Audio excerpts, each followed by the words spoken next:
2.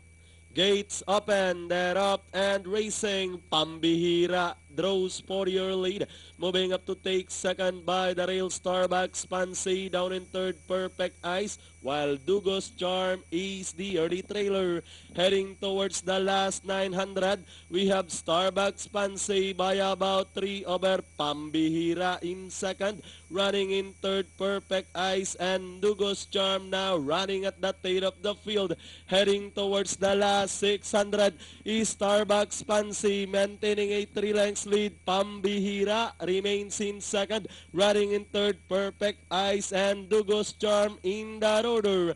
Heading towards the last 450 is Starbucks Pansy still leading the field by about 2.5 lengths. Running in second still is Pambihira. Perfect Ice remains in third, and Dugos Charm as they turn for home is Starbucks Pansy still leading the field. Pambihira is still in second.